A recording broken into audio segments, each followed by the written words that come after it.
I'm delighted to announce this afternoon that the United States will be taking a small portion of the hundreds of billions of dollars we receive in tariffs. We are making a lot of money from countries that took advantage of us for years. They took advantage of us like nobody's ever seen. Our deficits are way down because of tariffs. I guess because of the election, because without the election, you wouldn't have tariffs. You'd be sitting here losing your shirt. But we're taking in billions. We're really taking in trillions of dollars, if you think about it, Scott, because the real number is, when you think of all the money being poured into the country for new auto plants and all of the other things, AI. So what we're doing is we're taking a relatively small portion of that, and we're going to be giving and providing it to the farmers in economic assistance. And we love our farmers, and as you know, the farmers like me because based on voting trends, you could call it voting trends or anything else, but they're great people. They're the backbone of our country. So we're going to use that money to provide $12 billion in economic assistance to American farmers. $12 billion is a lot of money, Merrill. What do you think? Peanuts for you, though, right?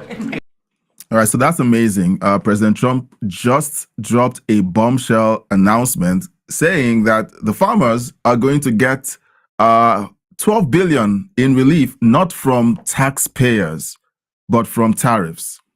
Now, for months, the economic experts, those people that come on TDSBC, CNN, and then they rattle off fictitious numbers, claiming that President Trump is going to destroy the economy.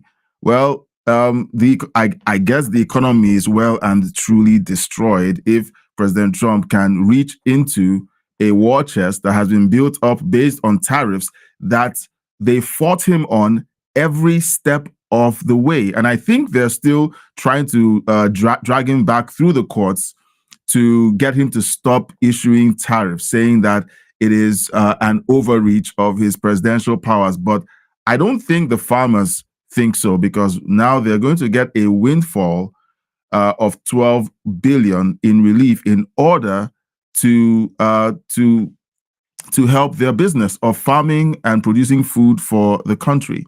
All right. So essentially, this is a great announcement. And it is also clear that everything that Trump said on the campaign trail about tariffs, at least most of it is right.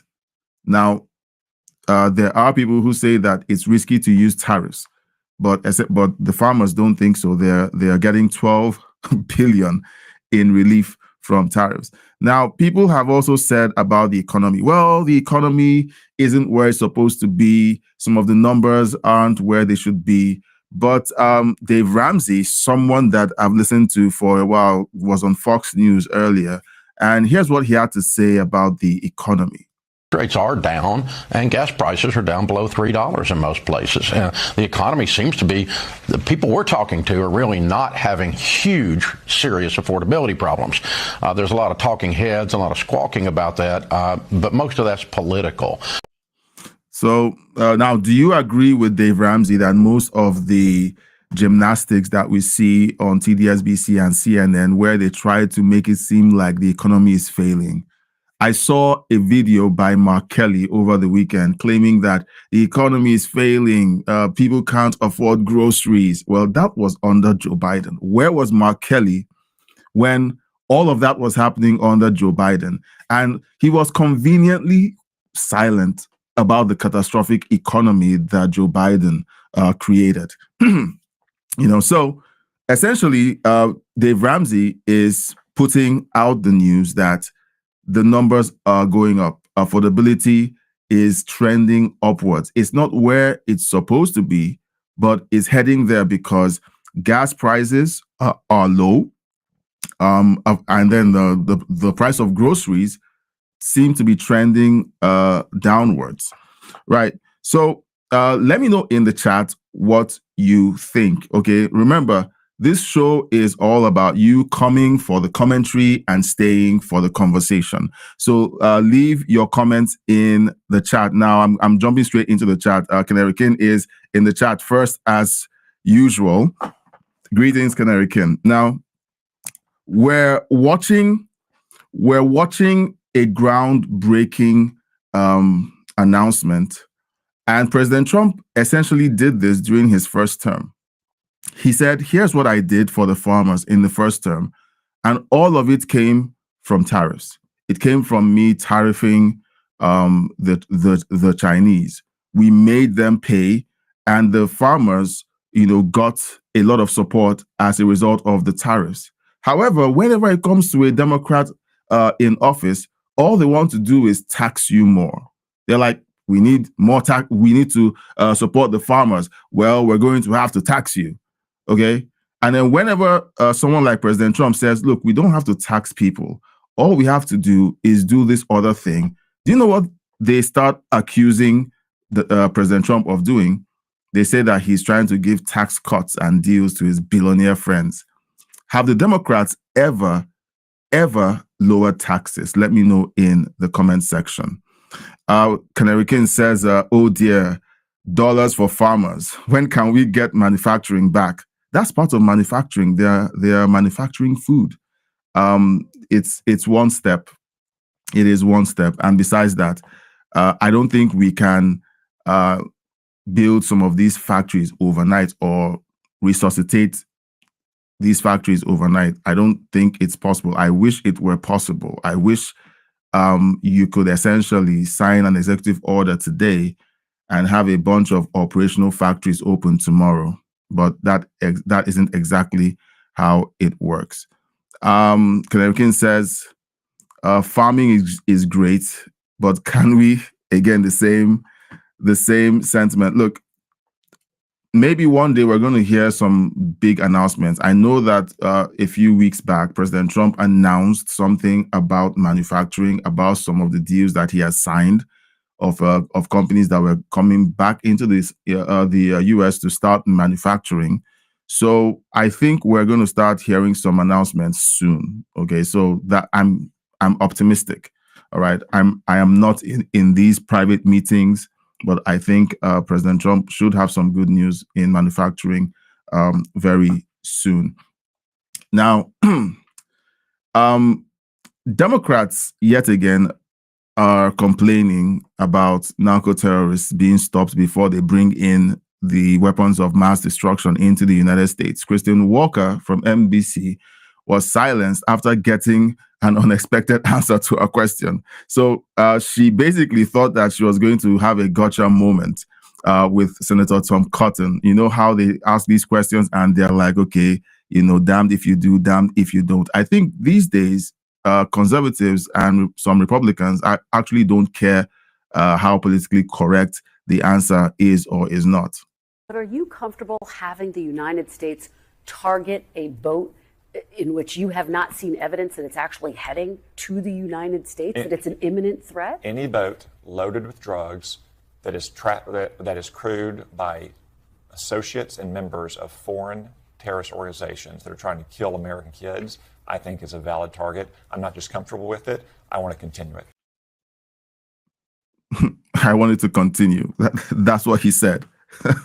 Look, Kristen Walker maybe was expecting him to backtrack and give a politically correct answer, like we need to figure out, who's crewing these boats, how many kids they have, do they have a dog or a goldfish? But these people are bringing in drugs that are responsible for killing hundreds of thousands of American kids. So they continue to push this narrative. And whenever you think that these people have some common sense and shame, that they're going to reverse course and start having real conversations with the American people, they continue to put out these kinds of hit pieces, trying to make it look like Pete Hegseth is a war criminal and that he essentially is murdering people who are who are out fishing. All right, you're going out fishing with a 4-engine boat in the middle of the ocean. Okay, so I mean that's a very interesting picture out there. Now, here's what Democrats want you to believe. Okay, because they're like, okay, President Trump protecting America from weapons of mass destruction, the fentanyl that has been shipped to the United States, is going to start World War III.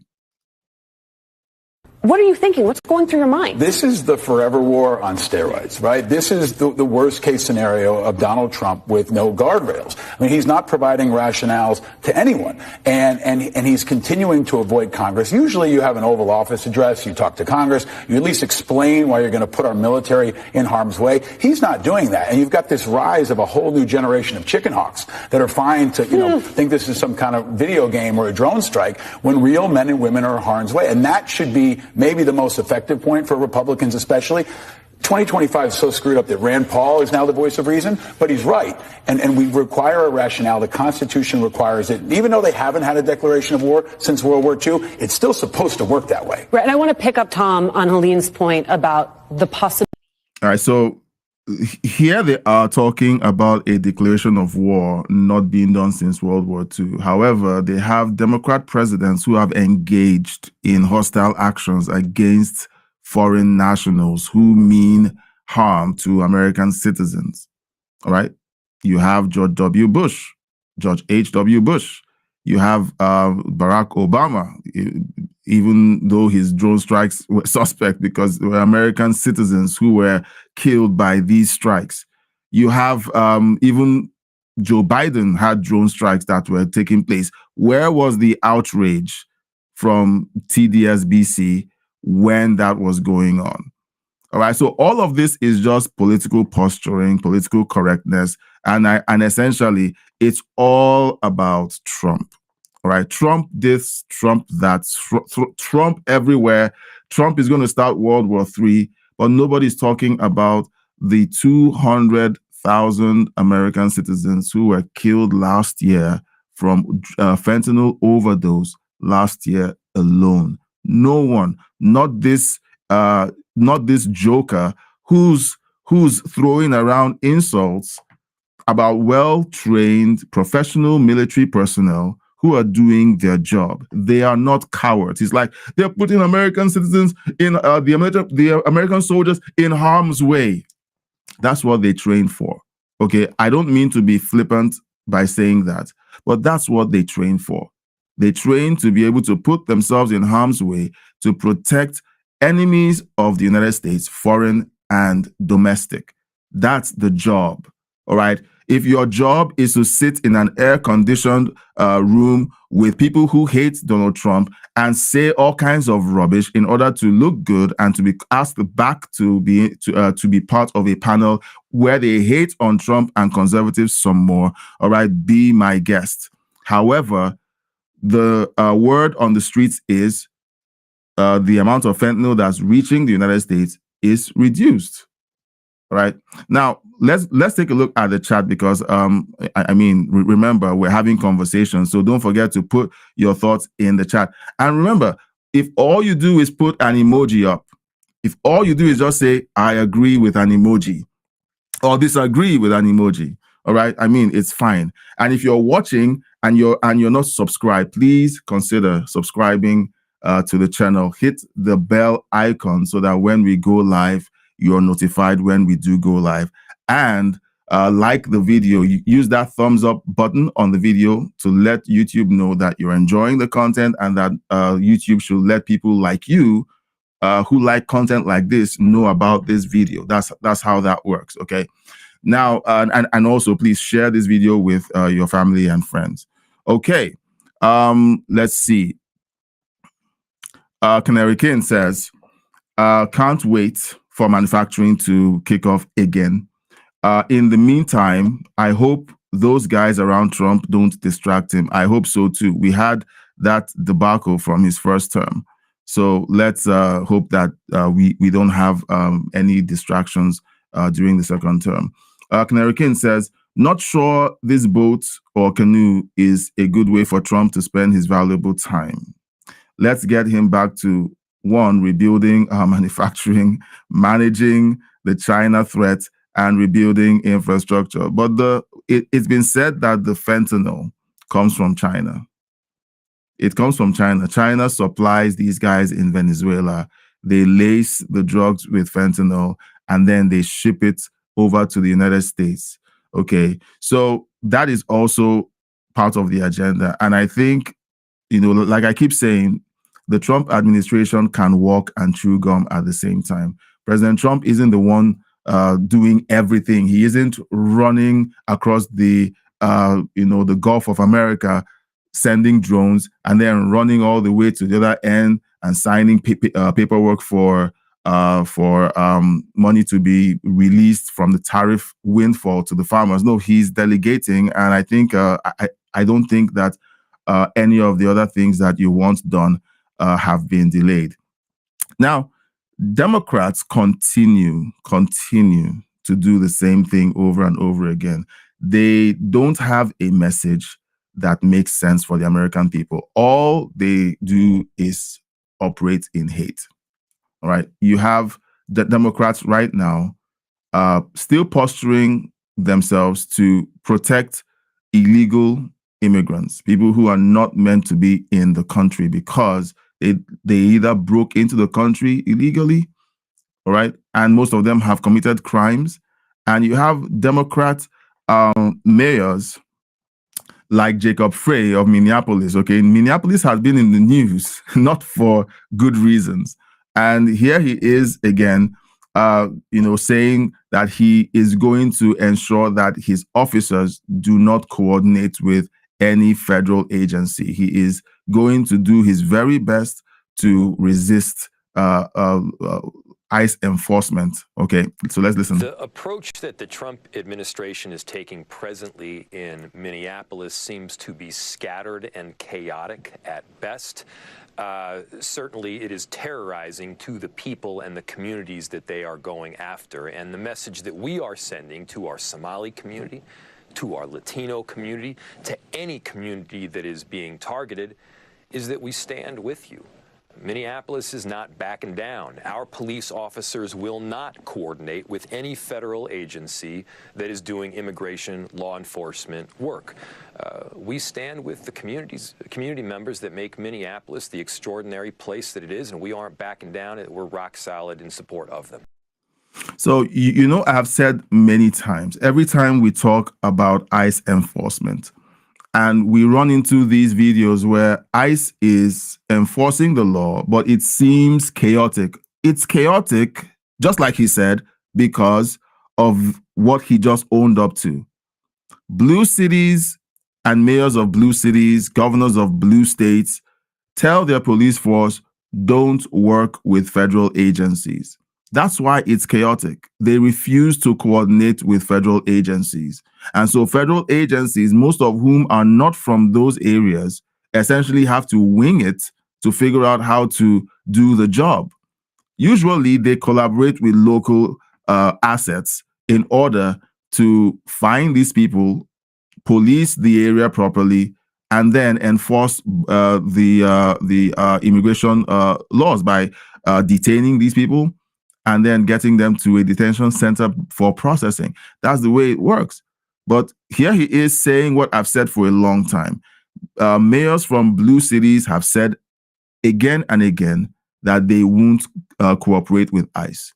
And when they don't cooperate with ICE, ICE has to come in with the National Guard and Border Patrol to essentially protect them while they do the job. So here they are again doing exactly what we've said they keep doing. And then when something goes wrong because they don't coordinate with ICE, they blame ICE. They say ICE is the problem, President Trump is the problem. However, they are the problem for not providing the support and cover that they should be providing for federal agents. Now, here's this very hilarious story, okay?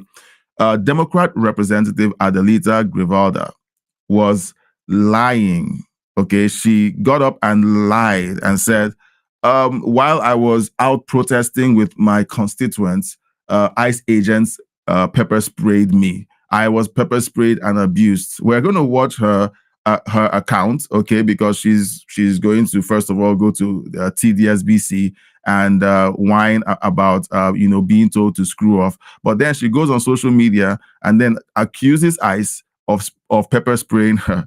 Okay, so let's watch the drama. Democrats have essentially become actors. Like they act a role in order to garner pity. They're just pity farming at this point. That's their strategy. Pity farm, Trump bad. That's their strategy. Nothing concrete for their constituents or for the people who voted them in. First of all, it's great to see you. I'm happy to see that you're okay. How are you? How are your staff doing? I think we're all okay. It was really scary, very jarring. Really? It's one thing to hear about these things happening in communities. It's another thing to have it happen directly to you. I really did go, with the assumption that I'm just trying to understand what's happening. And so I went up, I introduced myself, I let them know who I was. One agent said, "I don't care who you are. You need to get out of the way." We were pushed, we were shot at. And it's really scary. It was very frightening and very jarring. All right, so we're going to watch the video of her essentially obstructing the enforcement of federal law. Because when you come in this manner, like she didn't go in an oversight capacity. She went with protesters. All right. And at some point, the protest became a riot because the people who were so-called protesters began to throw stones, bricks, and projectiles at ICE agents. And then they had to be tear gassed in order to disperse the crowd. These people sound like they were just there minding their own business, being nice, law-abiding Americans. And then suddenly ICE, the evil ICE, just pulled up their tear gas canisters and tear gassed and pepper sprayed everyone randomly. That's how they want you to think that happened. But that's not what happened. They essentially accosted the ICE agents in the middle of their duties, tried to obstruct them from doing their job, and then people began to throw stuff. So let's watch this video. Watch out, watch out. Back up. Hey, put it down. Back up. Put it down.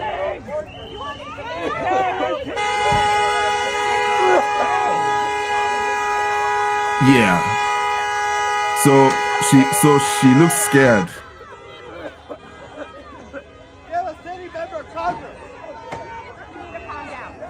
You guys need to calm down and get out. You need to get out. Now, she's being told by these professional ICE agents, you need to get out of the way. We're doing our job.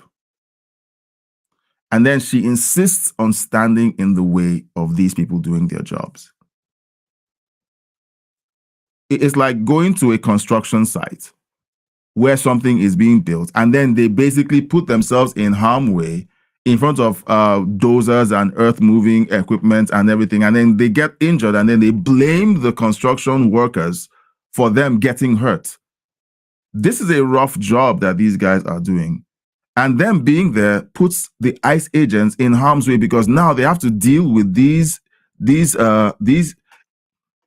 crazy people getting in their way. So now they have to do both crowd control and catching the illegal aliens.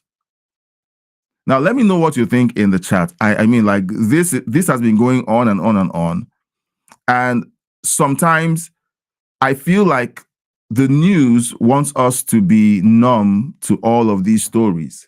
They want us to see these stories so much that we get numb to what they're trying to do. They're trying to essentially keep the messaging going to their base that ICE is evil. ICE pepper sprays people randomly. They identify themselves as congressmen or representatives, and yet ICE has no respect for them. They are the Gestapo. But think about it. If you were out there doing a dangerous job and you have this nagging, and I'm going to use the word nagging intentionally because these people, they are attention farming, they are pity farming. These nagging people just coming there, and they're distracting you from doing your job. This is a dangerous job. People that they go out there to arrest don't want to leave. They don't want to leave. They want to stay in the United States, and who can blame them? And some of them will do anything to remain in the United States. And a handful of them have been known to be violent. You don't need somebody distracting you from doing your job that's already dangerous as it is. And then they get hurt, you get hurt. Possibly the immigrant gets hurt. We know about the incident where someone decided to shoot at immigrants in an ICE vehicle. The ICE agents weren't hurt, but 2 of them got hurt. So we need to, call them out whenever they, do this foolishness. All right. So she sent out this tweet. ICE just conducted a raid by Taco Giro in Tucson, a small mom and pop restaurant that has served our community for years, but they hired undocumented illegal aliens. You guys keep mulling about these people who have been working under the table jobs for years, taking work away from American citizens. Look, guys, I understand. Okay.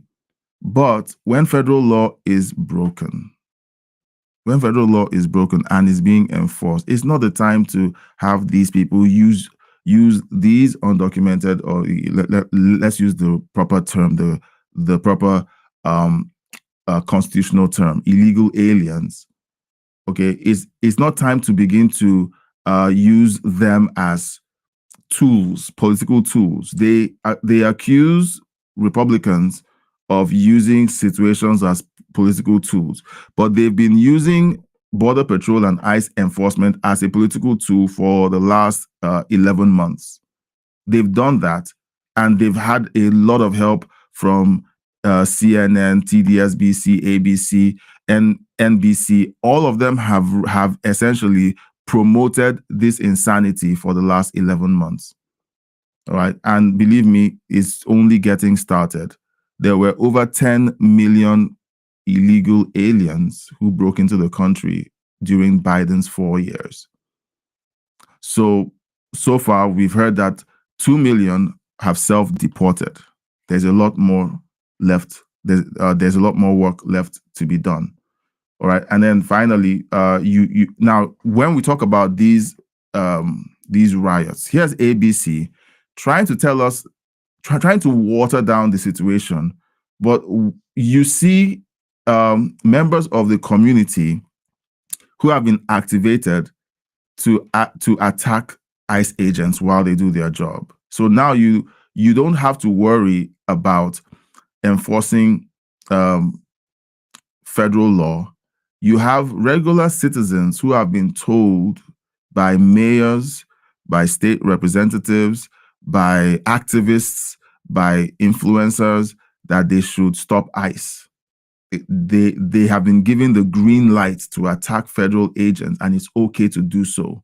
And then when you have them arrest these people, they take photos or videos of them out of context, claiming here's Trump's ICE arresting American citizens. That's the play. Now let's watch this, and then remember, give me your reactions in the chat. This is really the first we've seen of these federal agents in recent weeks since much of Border Patrol left the area. Now, things are calm out here in this neighborhood in Elgin, but it was certainly tense between protesters and federal agents. At some points, we even saw clouds of tear gas taking over this area. You could see in the video, crowd there with canisters of tear gas being deployed. Oh, well, he's talking about the clouds of tear gas, and conveniently leaves out the fact that someone threw a projectile. Okay, so if you watch the video, you will see a projectile sailing across the air. There with canisters of tear gas. Here, there you see it. You see this projectile over here. I don't know if you can see my cursor. You can't. There's a projectile sailing through the air towards the ICE vehicle. And even boom, some children there it is. Were in the crowd when that happened. Now, so why would you bring children to a riot? It's for optics. These people are evil people. They bring their kids to a riot, and then the news claims that ICE is bringing violence into these communities. And oh, look, they're kids. There were kids. Look, guys, I've had enough of these jokers. All right, I don't know about you, but whenever I watch the news and I see reports like this that are just untruthful, they aren't telling the truth. They tell a half truth, trying to make it look like these people who are patriots doing the job in order to protect the republic are now being okay. Well, we heard people like Governor Tim Walz calling them the Gestapo. So let's keep listening. Elgin Police tells us this actually all started this morning around 9, as they say a federal agent called the department to report that they were involved in a traffic crash. You can see them while throwing conducting stuff. Immigration enforcement near West Highland Avenue. Now, police say the agents reported that a person fled that area, ended up here near Maple Lane. Elgin Police says shortly after that, several residents called. Is that a child, or is that a woman? She looks like it looks like a small woman. It looks like a small. These people just go out there, aggravate the situation. They want to make it look like ICE is attacking innocent American citizens. But they're the ones who initiate the attacks. They are the ones throwing projectiles at ICE and making them, essentially,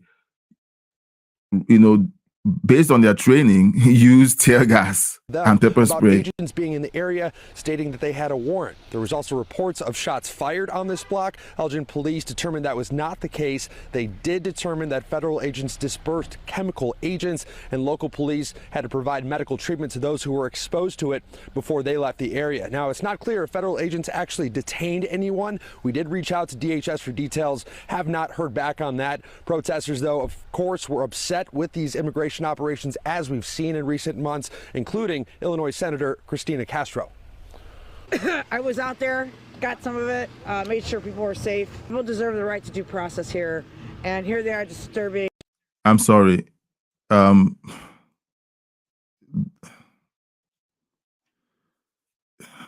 These guys continue to say due process. So someone is in your country illegally. Someone is living in your home. If someone is living in your home, sleeping in your bed, drinking and eating your food,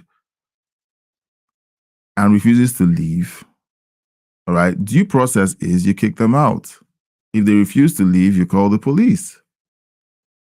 That's the way it works. All right. So these Democrats essentially are continuing to bank on a losing conversation.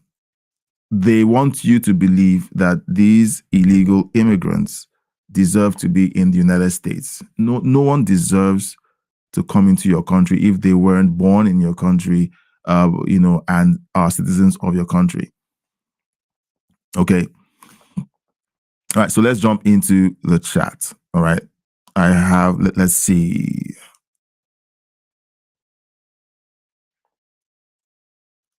All right. Canary King. Fentanyl comes in from two main sources, Mexico and China. A canoe or a fishing boat is a distraction. Let's just say this, all right?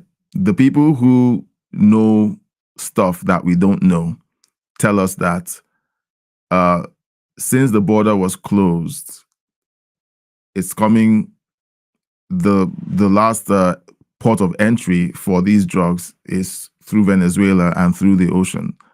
Okay, so they know something we don't know, and we should simply listen to them. Who knows? In 5 years or in 10 years, I hope not, but if in 10 years we hear, okay, all this was a complete distraction, there was no fentanyl in those boats. Okay, remember the weapons of mass destruction conversation with Iraq.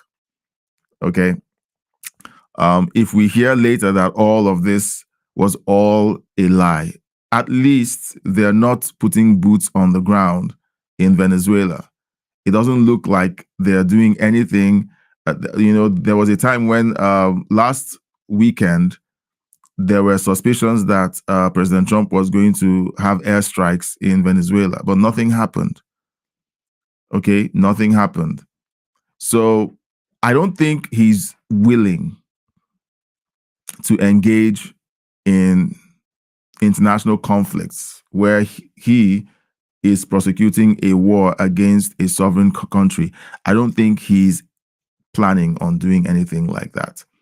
Now, that's just me. Okay.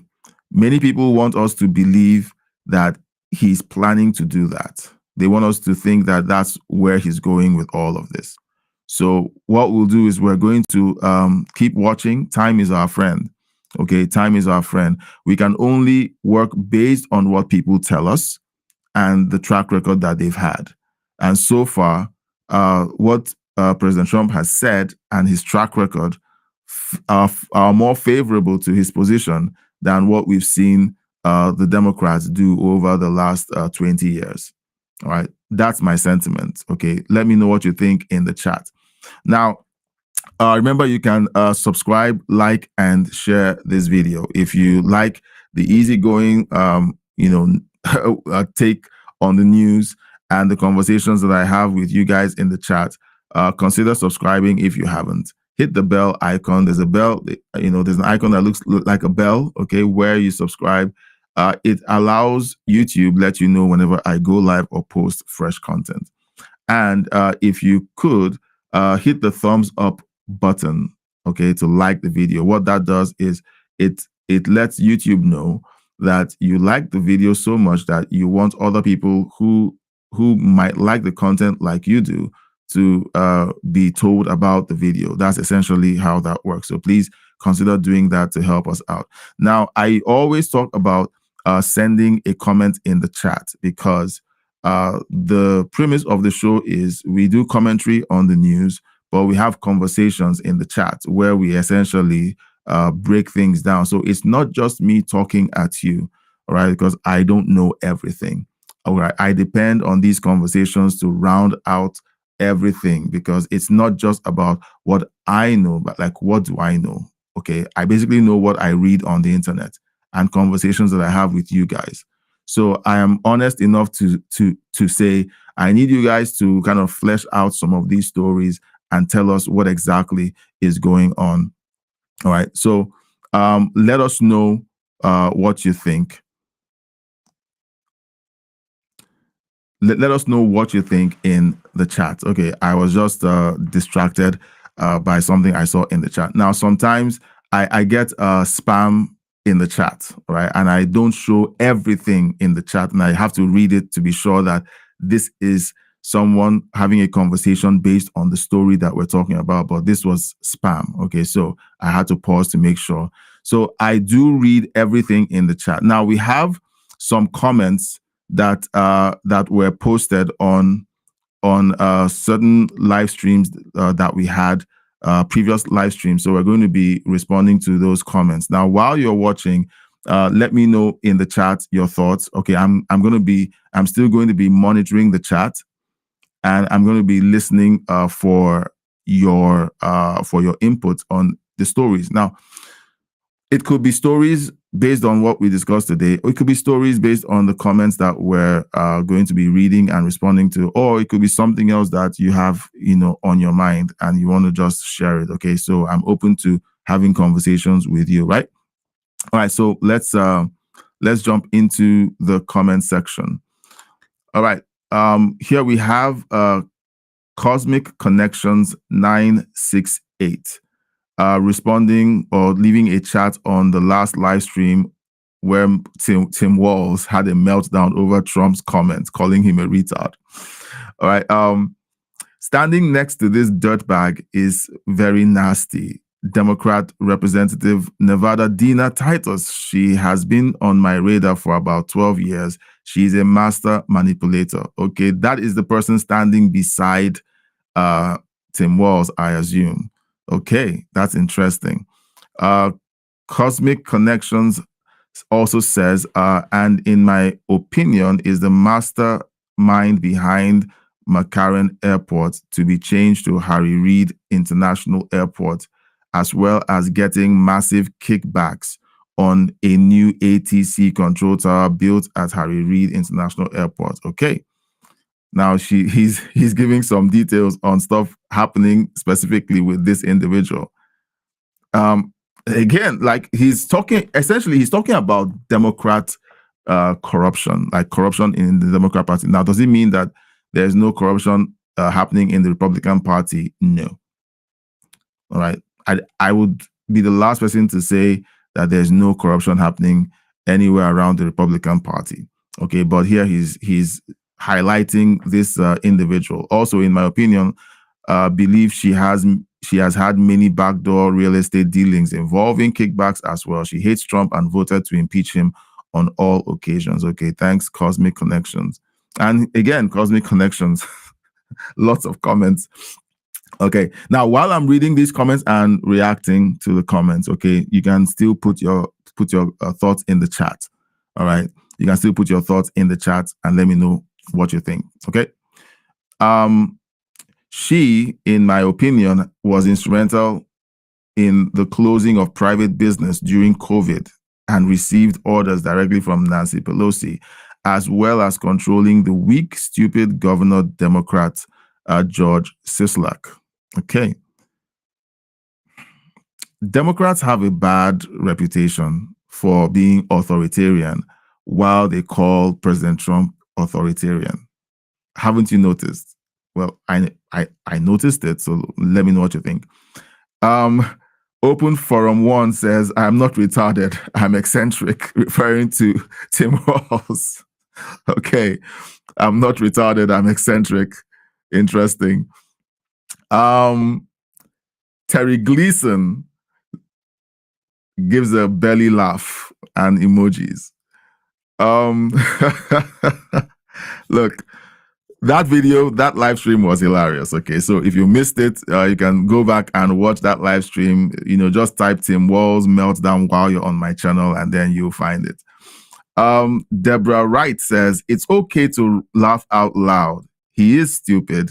Most people call him Tampon Tim. Yeah, I know the nickname that President Trump gave him. Okay. John Jenkins says Mark Kelly has a twin brother that is the real astronaut. Mark doesn't go into space. He is the control subject that they compare to his brother who actually goes to space. Okay. John Jenkins, nice one. Now, guys, what do you think of, let me know what you think of these comments in the chat, okay?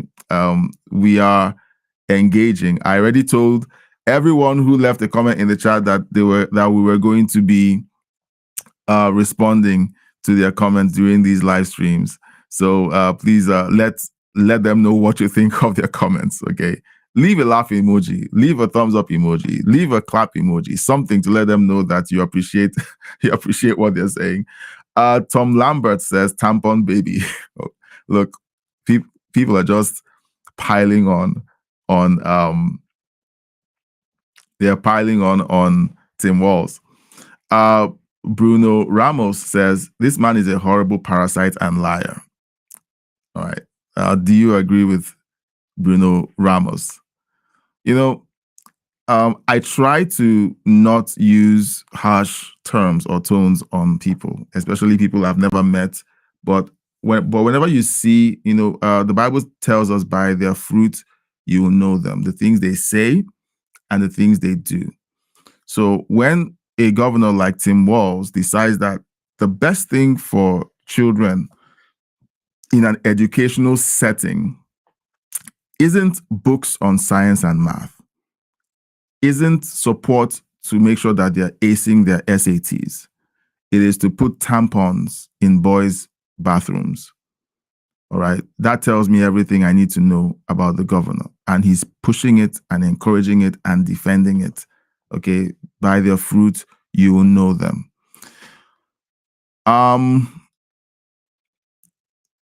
Jaylin says, okay, well, laugh emoji, same sentiment. People essentially just laughed at him during that live stream. Liz says he knows how it goes. Sure does. He sure does. Okay. He knows how it goes. He sure does. Okay. Wild KI8IX says, I never believed the word this a-hole said. He ran with Kamala. That should tell you everything. Okay. He never believed a word this a-hole said, referring to Tim Walz. Judy Jones says, looks like Tampon Tim has descended into madness. LMAO. Okay. His daughter released a video. Screaming at people who essentially called them retards. And then was sounding quite defensive of her brother, claiming that her brother didn't deserve the attacks from people. They are claiming now that she's claiming that people attacked her brother. I don't know how true that is. All right. I don't know how true that is, but people shouldn't be attacking their families. Okay. People shouldn't be attacking their families. People shouldn't be attacking their relatives. All right. It is politics. The public figure is a target. But you know that is one thing that we see is a double standard. The left doesn't have any boundaries. They don't have boundaries. They will attack everyone connected to you. They will. Anyone that's connected to you, they will attack. They are fair game. But when it starts happening to them, oh, you're the problem for doing that to them. But they are the ones who started it. They started it. Like, look at President Trump. They didn't just focus on prosecuting him and trying to send him to prison. They attacked his kids. They attacked his businesses. Okay, they went after his money. They wanted to destroy everyone connected to him. So I don't think that is right. All right, I don't agree with it when it happens from the left, and I don't agree with it when it happens from the right. Okay, this is a bit graphic. I'm not going to read this out loud. Okay, I have to keep this, but you can see it on the screen. Rose Joy says, dang, thankful we dodged that bullet. He wanted to be VP. Look, what do you think it would have looked like for Kamala Harris as president and Tim Walz as vice president? Like, it was a troubling picture for me. I couldn't, like, it's something that was too painful to comprehend. I'll be honest with you. It was so painful to comprehend that I launched a YouTube channel focusing on news and politics. Okay. I think at some point, this channel was more like therapy for me. It was more like, okay, let me just talk about this stuff because I can't hold it in anymore. And I just started talking about news and politics. I used to focus on other things. I just said, okay, I'm going to focus on news and politics. That was the birth of this channel. Rose Joy continues, Mark Kelly is what Squidward would look like with ears. Do you know who Squidward is? All right, I'm sure you're all old enough. Okay, there's a cartoon called SpongeBob SquarePants. All right, and there's a character on that a squid named Squidward. Okay, okay, but you're right. I can see the resemblance. Okay. Mark Ellis says, people in glass houses shouldn't throw stones, talking to Tim Walz. Tim Walz can dish it, but can't take it. He repeatedly calls Trump and his supporters Nazis, members of the Gestapo. But when it's his turn to take the heat, he just has a complete meltdown, and then he has his family screaming and complaining, but he does the same thing to other people. Okay, so I don't see why you guys don't expect someone else to do it to you. All right, they see how you are when you're attacking people you don't like. So why do you think someone else shouldn't take a shot at you? Okay.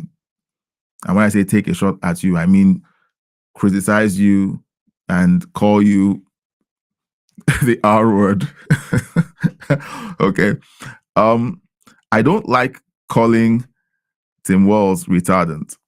It's an insult to retardant people. Okay, nice one, Martin Jackson. Martin Jackson says calling Tim Walz a retard is an insult to retarded people. George 1010th says, when your free world of corruption is collapsing and you come up with Gestapo, then is that a bloody shame and extreme painful? Okay, this is a bit mixed up, but I guess you guys get the sentiment. Okay.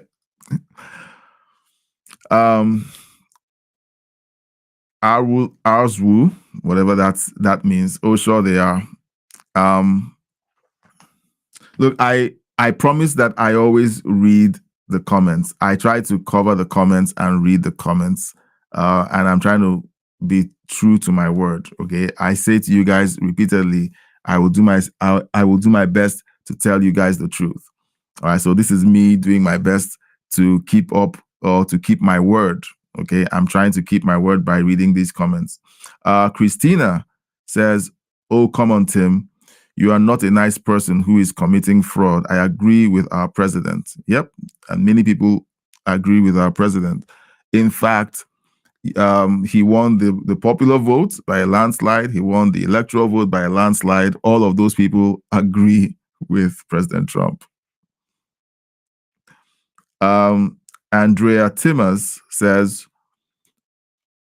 "Hey, Walz, you had the National Guard hitting people with paintball guns. People sitting on their own porch during COVID. You're a bully." Yeah. People, you see, the mainstream media wants you to forget these things. Tim Walz sends out the National Guard to harass people sitting on their front porch. I thought they said that COVID could only be spread when someone is standing close to you, less than 6 feet apart. People were sitting on their front porch, and the National Guard was paintballing people to get them back into their homes. They were essentially interning an entire state. Everyone get back into your houses, and then they would shoot paintballs at you. Tim Walz did that. Okay, so he's out there talking about being bullied when he bullied citizens of his own state who only wanted to step out for fresh air, and he had the National Guard shooting paintballs at them. Sharon says, "Did he witness the corpses of our children who died from their drugs? I give you a one-finger salute. Sit your weak A down." Yeah, these people come up and try to gaslight the whole country into believing that keeping fentanyl away from our borders, from landing on the shores of the United States, is a bad thing. They don't experience any of it. Look, they talk about crime. They talk about how authoritarian law enforcement is. But all of the crime happens in different communities. Most of them live in posh hotel rooms in New York. They ride from a limousine to the studio and back. They never experience the insanity that they encourage. And then when you try to point it out, they say that you're being hateful and a bigot. You point out the fact that the people who are committing these crimes are of a certain demographic, and you are attacked for recognizing that. Right? It is shameless and evil too. Because if you're not experiencing, there are things I don't talk about because I can't relate to those things. I honestly can't relate to those things. But if I do talk about them, it's because I can make a connection, at least somewhat of a connection. And that's essentially why I also rely on the comments and the chat. It rounds out my perceptions. I say something, I say, okay, here's what I think. And then if I have 100% of the people in the chat telling me this perception of yours is wrong. Here's how it is. And 100% of them say the exact same thing. All right, then I have just learned something that I didn't know. It means that maybe my channels of information are wrong. All right, so enough of the gaslighting. All right, so Sharon again says, Obama, you are incompetent and a fool. Oh, I don't think he is. Okay, I don't think he is. I don't think Obama is incompetent or a fool. It's easy to ascribe to these people a degree of either incompetence or stupidity or something. You need to make them look. You need to make them look like buffoons. And I think it's a defense mechanism. I think it's a defense mechanism that most of us have. We don't want to believe that there are people who are essentially wicked and they're trying to destroy us. We want to believe that the people out there believe that they're doing the right thing. We desperately want that to be the case. But if you came to terms with the fact that a lot of these things are orchestrated to destroy you and to take away your freedoms, it changes everything. It changes the narrative. So I would say, I don't think Obama is incompetent. I think he knows what he's doing. He knows what he's doing. It's well strategized. It's been planned out, and they're corralling everyone exactly where they want to be. Where do you think all of these protesters and voters came from? Where do you think all of this came from? All of it is well coordinated. Okay, the reaction of people to Border Patrol has been well carved out, well orchestrated, well guided by the media. Language has been put out there. They've been like, if you've seen those videos where news outlets essentially say the same thing. You play ABC, CNN, every one of them is saying the same thing. They're programming the people who listen to them. It has been well orchestrated. It sounds like a conspiracy theory, but once you start seeing the patterns, how is it that all of these people see the same evidence that you and I see, and we believe that something is wrong, but they believe that everything is perfectly okay? They will tell you that Joe Biden's economy was the best economy ever. Gas was over $5, but it was the best economy ever. There were no eggs. Eggs were expensive. Butter was expensive. Groceries were expensive. Inflation was through the roof, but it was the best economy ever. How is it that you and I can see the same facts along with them, and they have completely different conclusions? It's really simple. They've all been programmed. All right. Now, are you and I being programmed? I don't think so, because I still believe that there are only two genders. Yeah, it's been something that has been known for thousands of years. There are only two genders. Okay, up is still up, down is still down. There are only two genders. Okay? Now, I hope this doesn't mess with my video. I had one of my live streams suppressed, and I don't know why. I had to appeal it. Two of my live streams were suppressed. The last two last two live streams that I did on Friday, and I had to appeal the issue. One of them has been fixed. The other one I'm still waiting. So sometimes when I say these things, it's like, okay, am I going to trigger the AI to start pinning down my videos? All right. So we need to simply tell the truth about who we're dealing with. Okay, these people are not incompetent.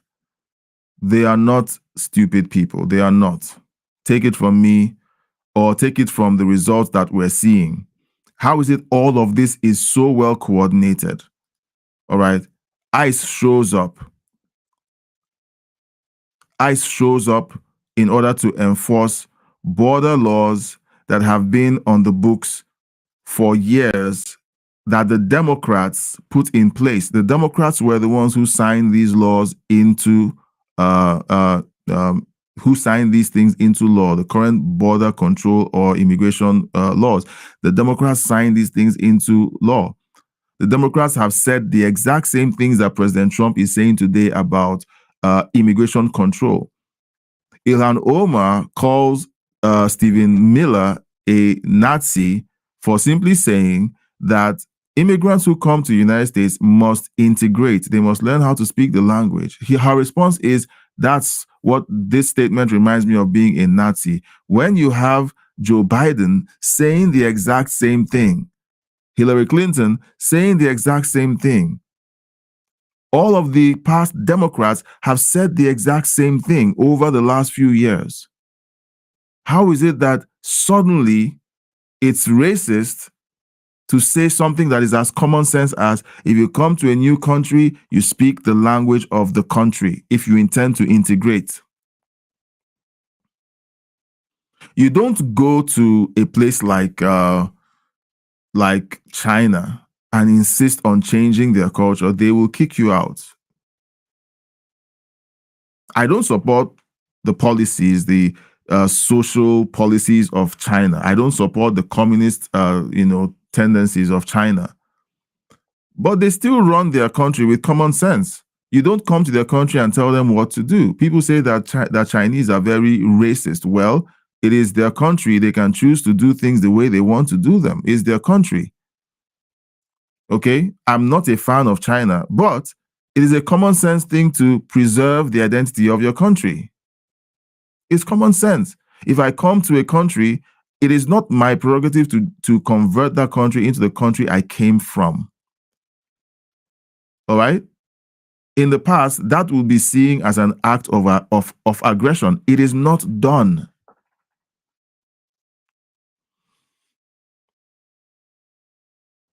And all of this to just say Obama and the Democrats know exactly what they're doing.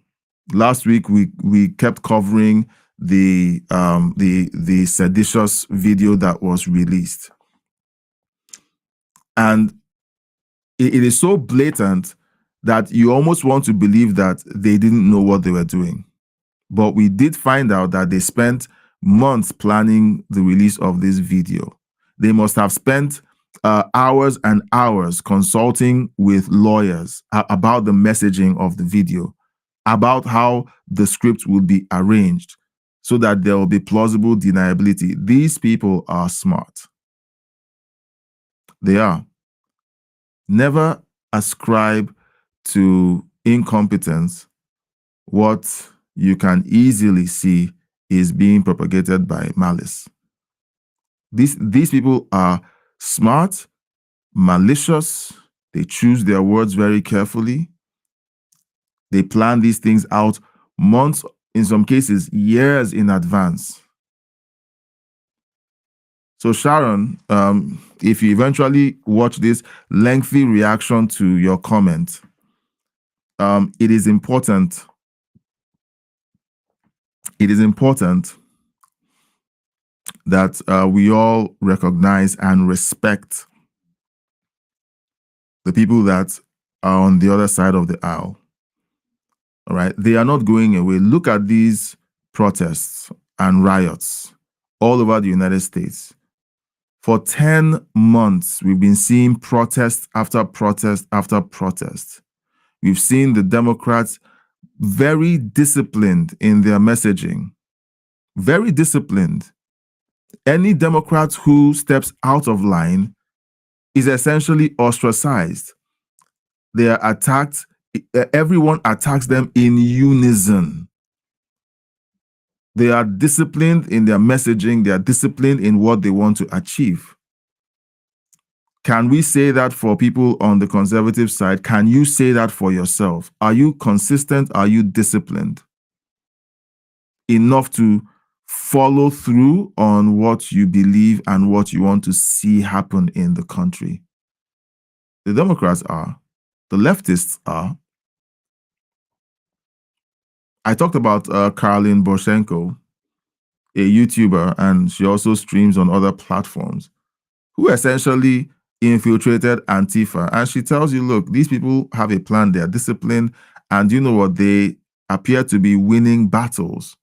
Yes, President Trump won the election. That is not the war. We haven't won the war yet. No, we haven't. That's just one battle. You have local elections. I did ask if it was okay for me to talk about these things, but I will just talk about this. You have local elections. You have elections that actually determine how the local government is run. You have school board elections that determines what kind of curriculum children are reading. I still don't know if this person in purple, in a purple sweater, is a child. But imagine having children. Now, of course, they are radicalizing kids in college, in the university system. But they're also trying to catch them young. They're trying to tell children that Trump is evil and that they should resist him at every turn. Okay, during the No Kings protest, there were children on top of platforms leading chants. Again, like, we shouldn't assume that because you have a Tim Walz who looks essentially like he doesn't know where he is, don't assume that the whole Democrat Party is that way. They all know what they're doing. They do. You know, I have to point that out because underestimating your enemies is the first way you get your head knocked off in a fight. You don't underestimate your enemies. You treat them with the respect that they deserve. They didn't get there by accident. All right? They didn't get there by accident. I know, I mean, it's fun to laugh at them and point out, but look, guys, I mean, if by now you don't realize that all of this is orchestrated, all of this is planned out, they are not playing games. When they tell you what they're going to do, believe them. We have them threatening service members, people in Trump's cabinet, people who work for within the Trump administration, warning them and saying, we're going to come after all of you when all of this is said and done. And we're like, oh, you know, they're just joking. No, they mean it. Every single person who has been helpful to the Trump administration is going to be attacked. They've done it before. They'll do it again. All right. We're over the hour mark, and I've done my best to cover as many chats as I can. Sharon, I hope you listen, but I also hope that everyone else here, you know, pays attention to what I just said. It is important that we take note of what's going on around us. It's so important. We sometimes struggle to face up to the realities that we're all dealing with. It is a reality that we have people who are dedicated to their messaging. They're dedicated to their plans and their visions. They will not let up until they get what they want. We need to realize that. We need to. All right. Don't stop voting in your local elections, school boards. Don't take your eyes off voting for the judges in your districts. Look, there's so much happening. these people are activated. All right. We saw in Tennessee last week how close the Democrats were in a deep red district, in a deep red state. And they're celebrating because they know what happened.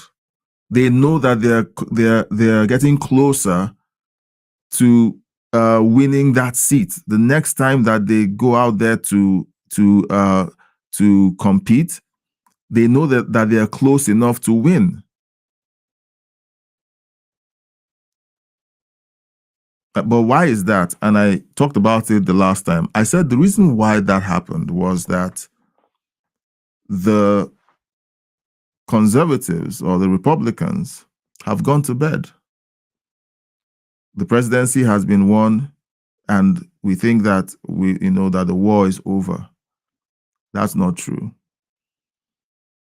I felt that way too. I felt that the election of President Trump was a repudiation of mainstream media's messaging, Hollywood, and that they would all behave themselves. I was very wrong. They've doubled down. They figured out other ways. They have decided that they are going to continue to be a thorn in Trump's side for 4 years. They have the funding. They have they have indoctrinated their base to the point where the base is ready to go out on protests every single day of Trump's presidency. They are that motivated. So when you see someone who's that motivated, what does that tell you? What does that demand from you? Are you going to go about voting and doing politics and interpreting your perceptions of the opponents the same way? I know I'm going on and on about this, but I have to. I have to.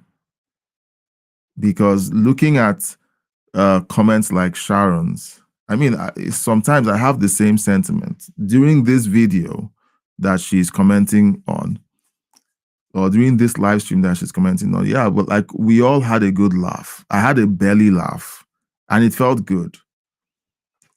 But in the end, when Tim Walz's daughter does a video attacking people who essentially called her how they retard, and has done another video to that effect as well. It's like these people really believe that they're on the right side of history. According to them, they're on the right side of history, and anyone who says otherwise is a bigot, is a Nazi, is everything bad with the world. And you know what? They believe it. And I'm sure you've met people like that. You've met people like that who look at a situation, they see it the way they want to see it, and you, seeing it through common sense eyes, are told that they can't believe that you actually believe what you believe.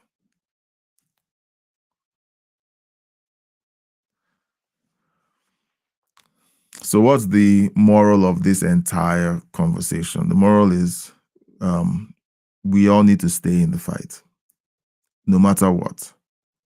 All right. We all have stuff going on in our lives. We all do. All right. We all do. This afternoon, I told you guys about stuff going on in my life.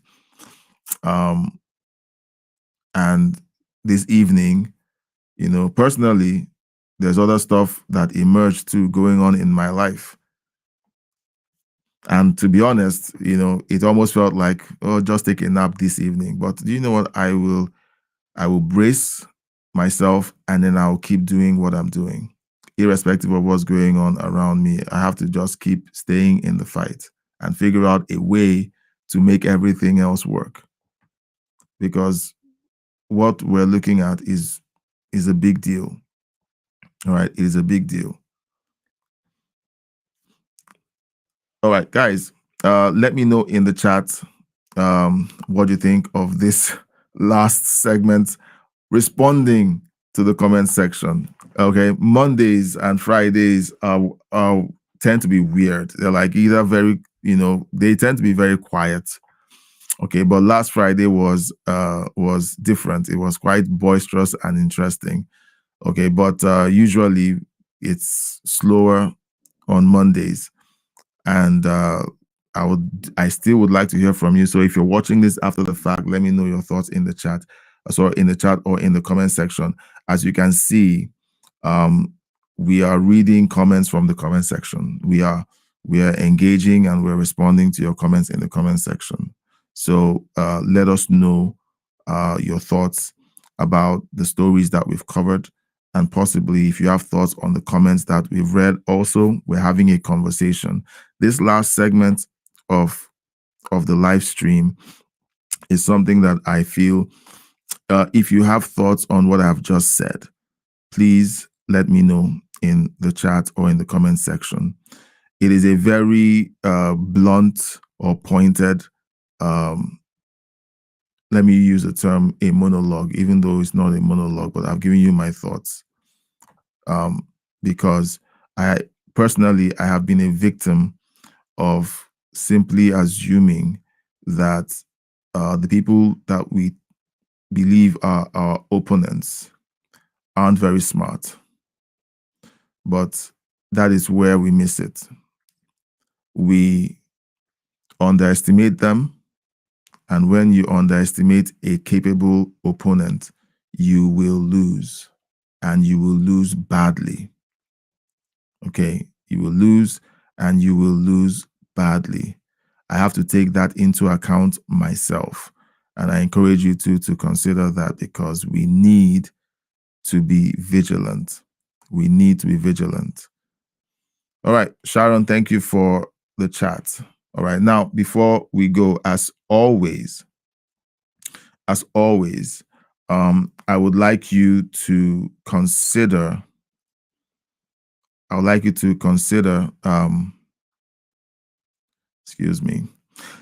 send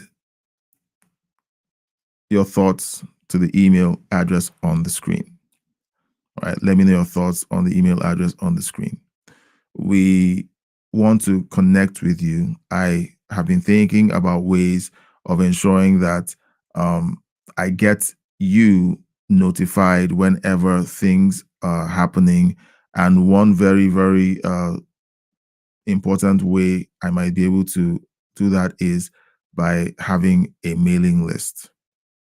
So what I'm going to be doing over the next few days is figuring out how to set up a mailing list for everyone who's following this content to be a part of the mailing list. The idea essentially is to protect our connection. During the 4 years of Joe Biden, there was a lot of censorship of conservative voices. There were shadow bans happening where your channel wasn't essentially canceled or terminated, but people couldn't reach you. And I just mentioned today that two of the last videos from the weekend were suppressed. They were suppressed because I still don't have a reason for why they were suppressed. I appealed both of them, and one of them has been released. The second one is still pending. Now, what I suspect is whenever that happens, it affects the performance of the next video or the live stream that you put out there. It's a suspicion. I had 2 back-to-back suppressions. So in order to avoid having that happen regularly, and look, it is scary when you remember what happened during the 4 years of Joe Biden. people were being canceled left and right. Are we always going to have this freedom to speak our minds on these platforms? I don't think so. I think a time will come where channels like mine become targets. And if you're big enough, but now that there's AI, because the channels now are essentially being tracked, the videos are being tracked by Gemini. Once there's anything that identifies you as leaning one way, it is very possible that some real-time suppression will begin to happen. And they don't need to tell you anything. It just happens. Sometimes you might have people lose their channels completely altogether. So I'm going to be working on that. I know that Patricia supported that thought. Patricia supported that thought. So I'm going to be working on that and hopefully make it available to everyone very soon. I do appreciate you guys hanging out in the chat, watching the videos, joining, being so religious, because even now when we say hit the bell icon, how do we know that even when you hit the bell icon, you will be notified? How do we know that? I have people that I follow and I don't get notified when they go live. Not that I don't get notified, but not in the way that I expect to be notified. Usually, I expect that there's something that goes off in my notifications to tell me this person has gone live, but it's just like nothing happens. I think it's troubling. Maybe I'll figure it out. Maybe it's me, but I think it has something to do with the fact that those are conservative channels. I mean, it happens for news content. It happens for content that is entertainment based. It is happening across the board. So here I am simply saying, okay, we're going to be working on that. We're going to be doing that. But in the meantime, I mean, I've just been talking to you guys, just to kind of let you guys know what's going on, because we need to keep our eyes open, pay attention. Last week, I found out that that YouTube was essentially tracking video content in real time using AI. And I was like, okay, that explains everything, because I saw things happening. For example, during this, usually what would happen is all you need to do is get your thumbnail and title done, and then that will determine where the video goes. But I have realized that that isn't the case. Many times, whenever you have a certain surge of emotion, for example, if at this point of this video, I started ranting, if I simply started ranting and talking about something, okay, and I was animated and I was really angry about something, the views will begin to spike. I've noticed it, and I was like, what's going on here? This isn't connected to the thumbnail and title. This is connected to real-time, the real-time transcript and the tone of my voice. It happened this afternoon. There was a point in the live stream where I started ranting about something because I got heated up about that story, and the views began to climb. And I was like, I can't, or I can't, but I will not do this. I will not be a puppet of the algorithm. I will not. Because essentially, YouTube is possibly rewarding psychotic behavior. And that's what happens with a lot of content creators. They get driven by the algorithm, so they begin to act in counter social. Is that the right word? They essentially become sociopaths. They have to continue to feed the algorithm in order to get views, in order to get paid. And I don't want to be a puppet of the algorithm. So I need you guys to help me out, okay? The handful of you that are watching live right now, and the bunch of you that might watch the live stream all the way to the end. Okay. I want you guys to help me out. All right. We're going to need to get the mailing list ready and done.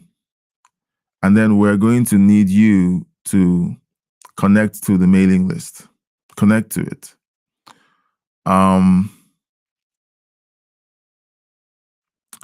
So that whenever we go live, we send out a notification. All right.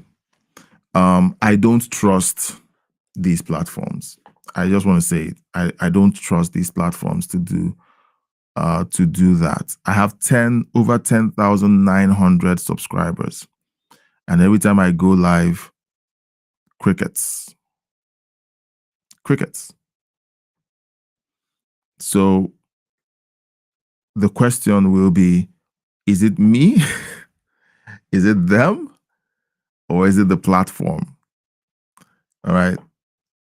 These days, I'm more inclined to believe it is the platform, because the more we put out common sense takes on the news, common sense conversations around what's going on in the world.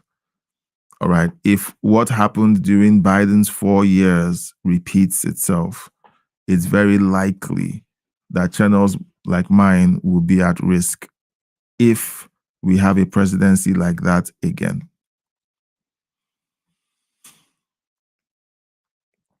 If you enjoy this content so far, again, I keep forgetting to do the call to action to donate to the channel. I talked about donations earlier today.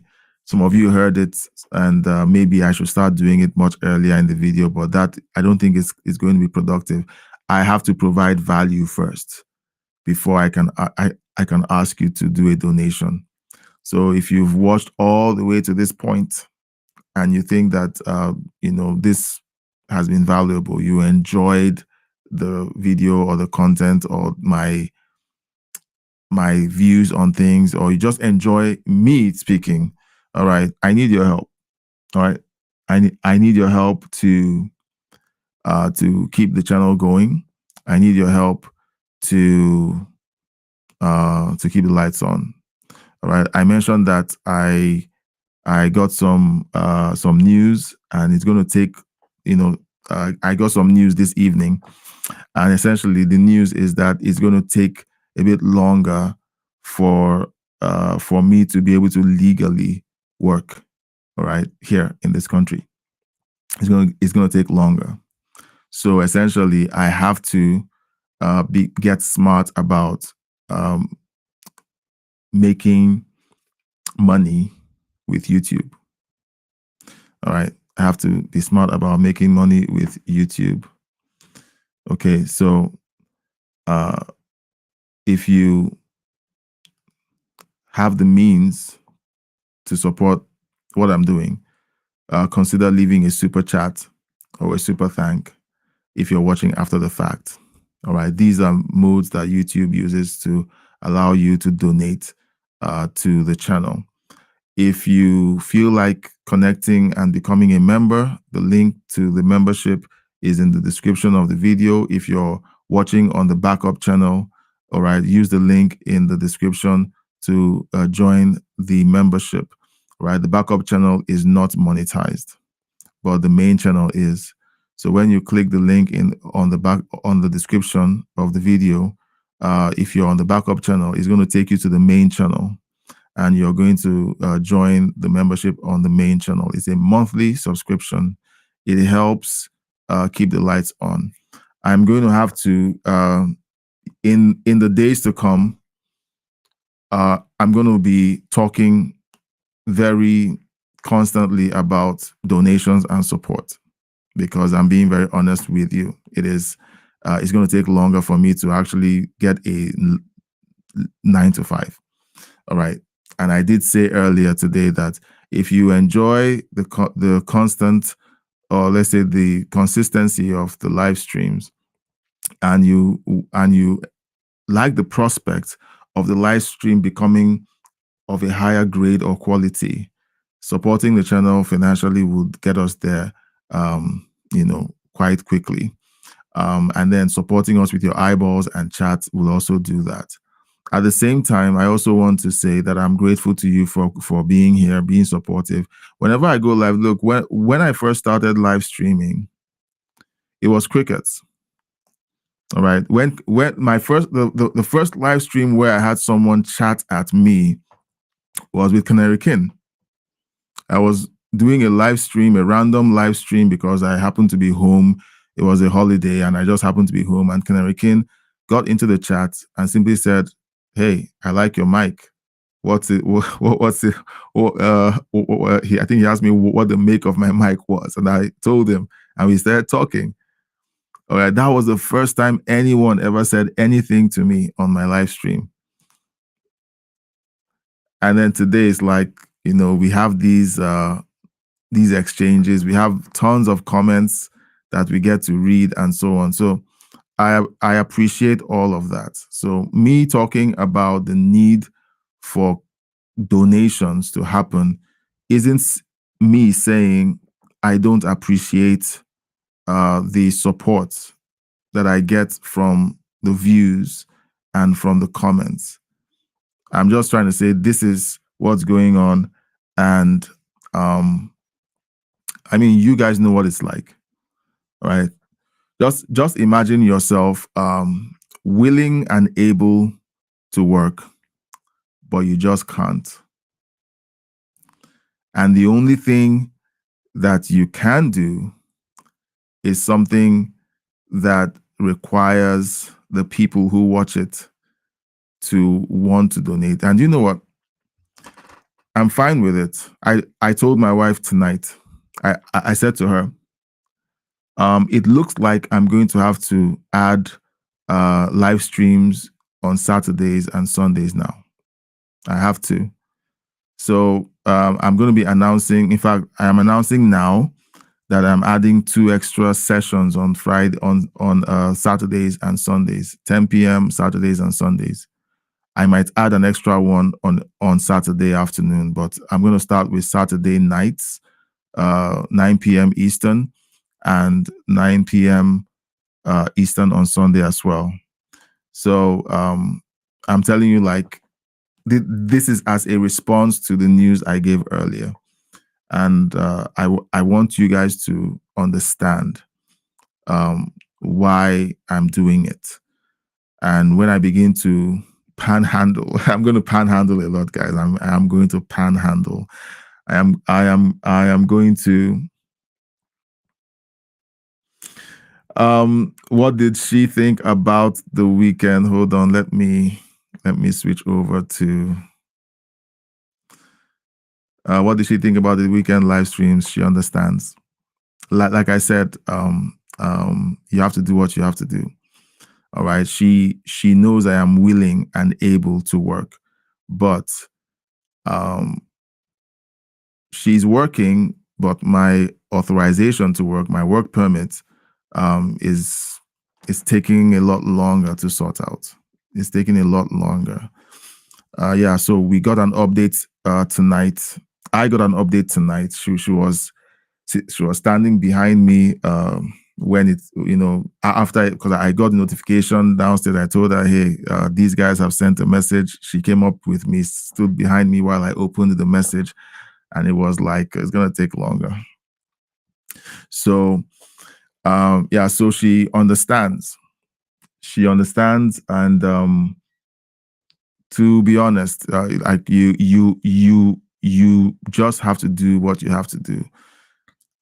She's very understanding, very tolerant of me and my dreams and my shenanigans.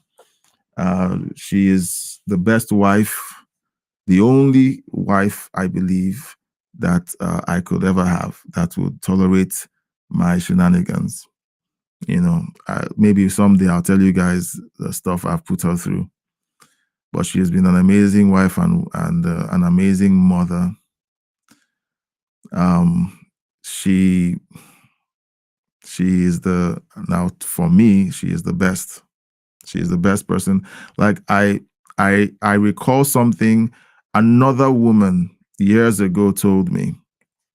It wasn't a good thing. All right. It wasn't a good thing. And I think that thing stuck in my head. All right. This was an attractive woman that I may have had romantic interests for, but, you know, I already had my reservations about being romantically interested in the lady. She had baggage. She had like tons of baggage.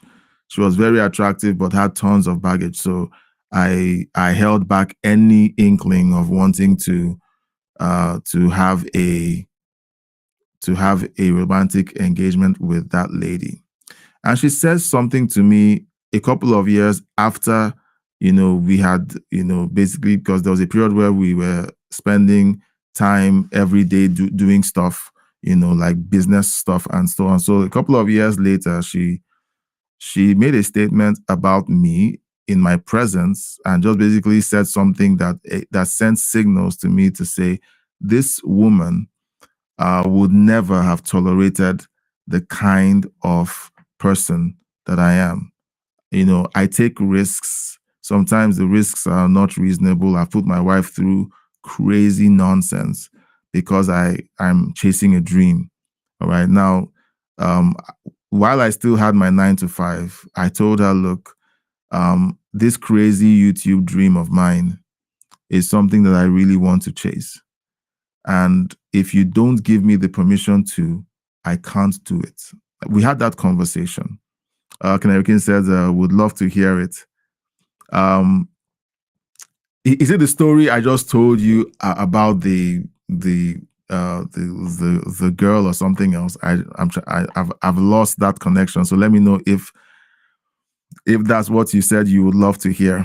And then you also said, Kenerikin says, you don't need baggage. Yeah, I don't need baggage. I don't. No man goes out there looking for baggage. But do you know what? Men also come with baggage. So, but there's baggage that comes, from just being a person.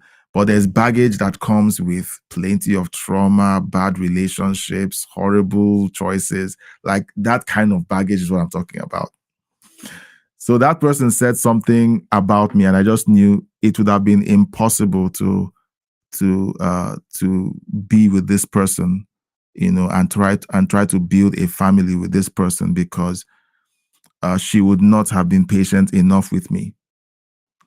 My wife has been an amazing woman. I don't tell her enough because I am not a very smart communicator when it comes to my feelings, when it comes to her. And sometimes I get too distracted to tell her how much I love and appreciate her.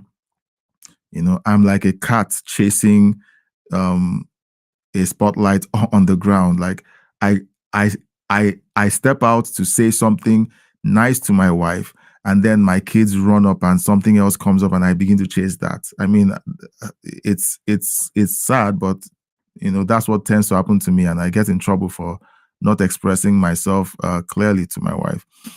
Kenerikin says, you dodged a bullet. I would say what one of the people who chatted, was it on Friday or on Thursday? I dodged a nuke. It wasn't just a bullet. I dodged a nuke. The lady, these are good people. I'm not saying that the lady was a bad person. The lady isn't a bad person, but whenever you're dealing with people that have so many layers of issues, sometimes the problem isn't that you can't cope with the issues. The problem is that they can't cope with the way you cope with the issues, and they feel like they need something else, and eventually you're dealing with a divorce. Kenerikin says, okay, it means you're creative. That means my chasing different things. I guess you could call that being creative. I guess you could call that being creative. You know,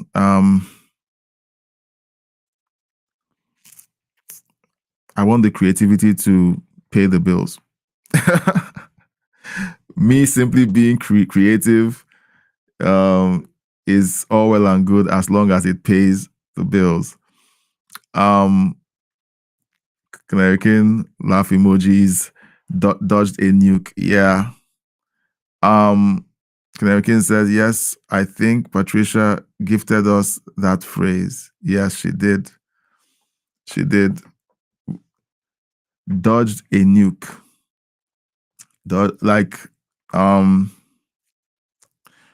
You know, my wife and I talk with couples. We kind of give advice to young couples that are coming up. And sometimes we talk to older couples separately who are struggling in their marriages. And it's hard out there, guys and ladies. It's hard out there. You know, people run into tough choices, and sometimes it's just too painful to stay married. It's just too painful to stay married. And for my wife, I have made it tough for her, you know, time and time again. You know, this is not something new. I've said it before on my videos and so on. You know, I've had to deal with addictions, and she knew about it. It was a horrible journey to go through, you know, with her knowing all about it and eventually dealing with it. But, you know, there's this thing where someone just she stayed all through that muck and mire, gave me 3 beautiful children, is largely responsible for us moving to Canada. Her drive and her motivation is currently responsible for us remaining here for the meantime, because I'm trying to figure stuff out, you know, with my work permit. And, you know, I deeply, deeply, deeply do appreciate her, you know, for just being an amazing woman. You know, she doesn't watch my live stream, so I'm glazing her in absentia. Addiction, yeah. I dealt with an addiction to pornography for 17 years.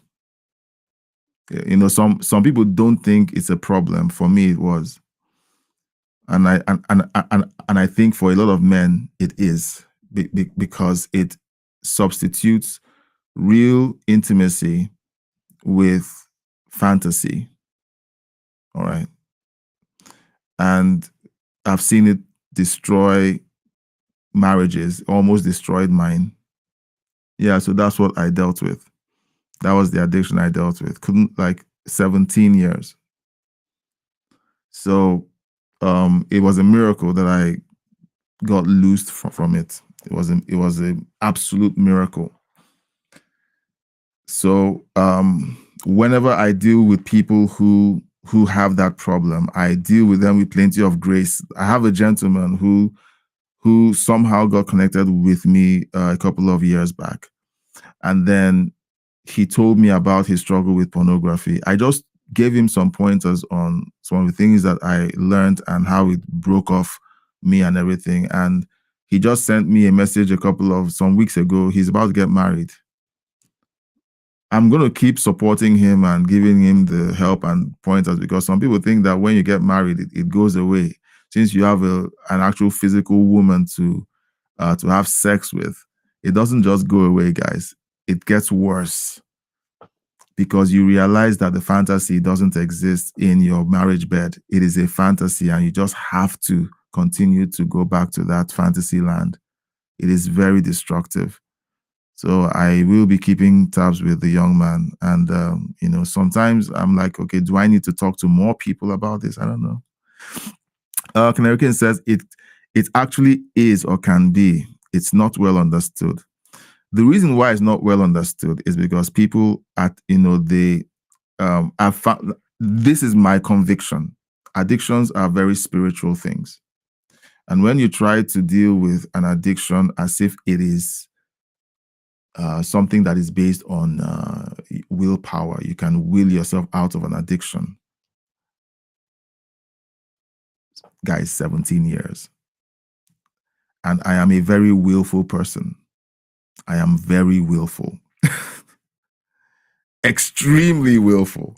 My wife doesn't like that about me. Like, if I decide I am doing something, it's going to get done. All right. I may not raise hell or make a lot of noise, but I am very silently willful. But I couldn't do it with simply being willful. I couldn't willfully break it. It was impossible to do. Canarican says, so perhaps we can be a bit more understanding of Trump and his constant shenanigans. I am very understanding of him now. I am. Like, whenever I talk about him and the Stormy Daniels debacle, I don't know if you ever heard me say, if I was a billionaire, I would have done the same thing at some point in my life. I would have. I mean, if I was a billionaire in the midst of that addiction, I possibly would never have been free, because I would rotate every single porn star that I could. I'm just going to say it because that would have happened. And sometimes I'm like, okay, maybe I was kept away from being rich so that I wouldn't destroy myself with that addiction. I honestly think so. All right. So yes, I am very understanding of Trump and his escapade. Very understanding. Yeah. So all of that to say, your support, your donations are well appreciated. I will be doing a lot of panhandling. I'm going to be panhandling. I'm going to be talking about stuff and finding ways of bringing in donations and stuff, just to make sure that I can, support payments for all the stuff that we get to do here. 3 kids, a mortgage, bills. Going to be doing a lot of that. So I'm going to be appealing to you guys to be, to be understanding. All right. This started out as a passion project. Now it's a full-time job. And it has to pay the bills. And now I've told my wife, weekends are back on the menu. I have to do weekend live streams now. And possibly I might need to do 4 weekend live streams as well. So there's more hard work that will be coming. Trump on Howard Stern, on the Howard Stern show, was something else. He was very open about all his adventures. Yeah. And you know what? He knew it would be entertaining. He knew it would be. And people loved it. So that many years later, they still talk about it. Yeah. Thought I heard my youngest talking. He's supposed to be sleeping. Yeah, so we're going to be doing a lot of that. I'm going to be talking about merch. Okay, I do have merch. The problem with all of this is this has to be done in volume, because the merch platform,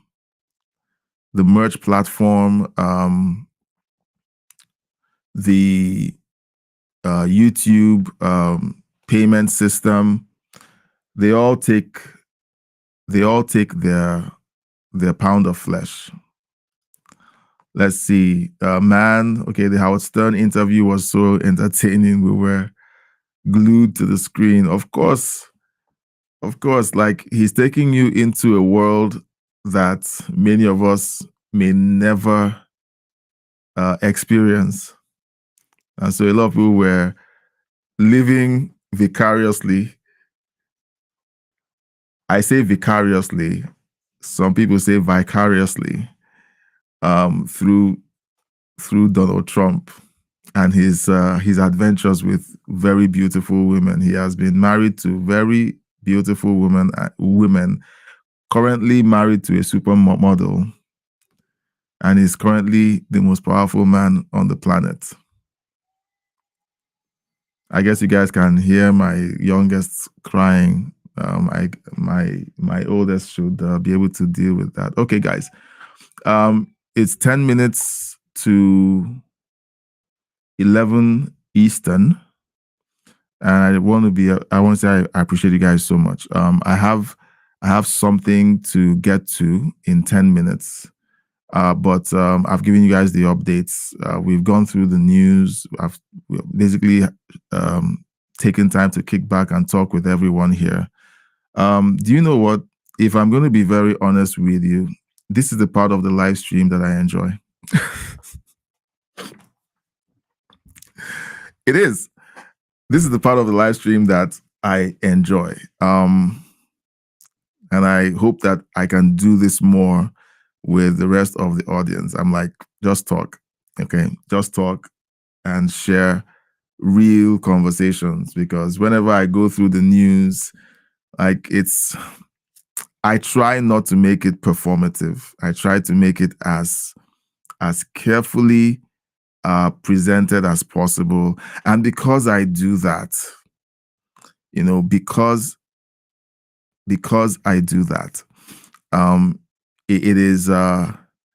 it tends to put a strain and some expectation on me, like, you have to be on top of every story. You have to give the commentary just right and not go too far left or too far right and everything. It's very stressful. But when I'm talking about stuff like this, it's very different. Thank you so much, guys, for hanging out. Thank you, Canary King, for providing a lot of engagement in the chat. For the rest of you who are watching and have been very shy and don't know what to do about the chat, don't worry. One day, we're going to have you dip your tippy toes into the chat. And once you go chat, you won't go back. See what I did there?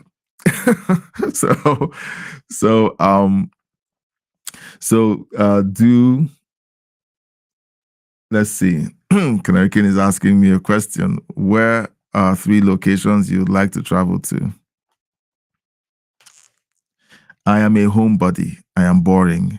I like my home. My wife has been telling me a lot about going cruising, and the thought of it is like, hell no. All right. I don't say hell no. I don't ever say hell no. But imagining myself on a cruise ship in the middle of the ocean, no. I've always had a thing for not being on the ship. I've never been on a ship, even when my dad took us to, we were supposed to tour a Navy ship. That was back in the 80s. My dad took us to do a tour of a Navy ship, but we arrived there later and couldn't do the tour. And even as a little boy, I was like, I don't want to get on that ship. I always had a thing about being on the water. So I did take a boat ride in Dubai when my wife and I went for her medical. So I did that. That was different. Do you ski or snowboard? I don't do anything. Look, I am really boring. I'm trying to get my kids to do stuff like that. Do I ski or snowboard? I don't. I tried to get my kids to do. I arrived in Canada at the age of 46. I'm like, the things that I wanted to be able to do, I've said on this live stream before now that I wanted to be able to get a Harley and ride cross country. If I came to North America in my early 20s, I would have done all of these things. I would have learned how to ski, snowboard. I would have owned a Harley by now. I would have done so many things. But coming in at 46 is like you're so set in your ways that is so. Horseback riding, maybe. We used to have horses on the beaches of Nigeria, so we would rent a ride, but someone would need to be on the horse, sitting behind. Well, we were kids. So horseback riding, maybe.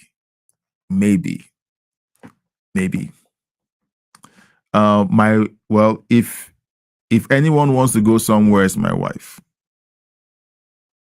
If anyone wants to go somewhere, it will be my wife. Harley, yay, you can still do that. I guess I could. But right now, it's more like being the responsible dad. Maybe if I say when my youngest is out of the house, I'm talking another 15 years. Okay, but I could. So maybe something happens and I can afford to splurge on a Harley. All right, in 3 years, maybe. Did I tell you that it was my birthday 2 Saturdays ago? Did I tell you guys? All right, so I just turned 48. I just turned 48. So it's been an interesting swim with dolphins. That's another hell no. No. No. I am extremely boring. I don't like being adventurous. I like things that are kind of calibrated to be safe but yet adventurous. That's why I like video games. It was my birthday on the 29th of November. That is my birthday. Thank you, Canary King. I thought I told everybody, or maybe it skipped my mind. Oh, I know what happened. That was the live stream. The last live stream for the week was a Friday. The Friday I came dressed in a shirt. I came in dressed in a shirt, and I explained that I had just walked in from a dinner. I had a dinner with the church where I attend on Sunday evenings. And you know how you're rushing onto the live stream and you forget to tell everyone that the next day is your birthday. That happened to me. And then that weekend went by and I forgot to kind of mention it. It was my birthday on the 29th of November. That is my birthday. So I turned 48. I turned 48. So, yeah. So thank you for the birthday wishes. Yep. I am boring. I calibrate everything. I take risks when it comes to business or ideas. Anything that puts my body at risk, I avoid like the plague. I don't like pain. I don't like bad smells. So whenever someone says we're going into the woods to camp, I'm like, good luck. I don't like bad smells. So I don't like insects. Okay, so like there are things, like there's this litany of things, and my wife looks at me and says, "You're so boring." I said, "Yes, I'm boring. I just don't like these things. I don't. I am boring. Someone asked me, "What do you want for your birthday?" I said, "I want to be left alone so I can take a nap for the whole day." Have you been to the Caribbean? No. I've only been to 2 countries, Dubai, or 2 cities, 2 countries, the UAE and Canada.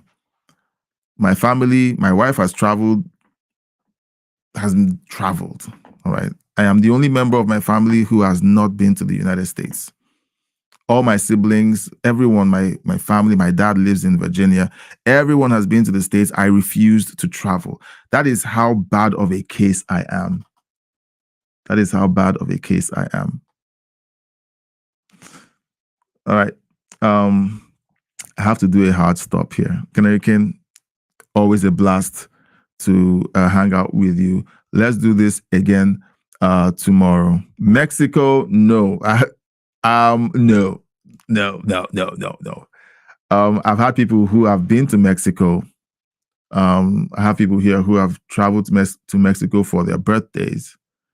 And yeah. All right, Canary King, I have to do a hard stop. Quebec, no. I'm going to be in town. Okay, Canary King, to be continued. I have to rush down before it hits 11 p.m. your time, midnight my time. I have to rush. Thank you so much for hanging out. We're going to be continued. Okay, Mexico, Quebec, to be continued. All right. thank you so much for hanging out, guys. Again, everything, you know everything, right? I love you guys. I'll see you tomorrow at 12 noon Eastern. All right. God bless you, and I'll see you on the next one. Bye-bye.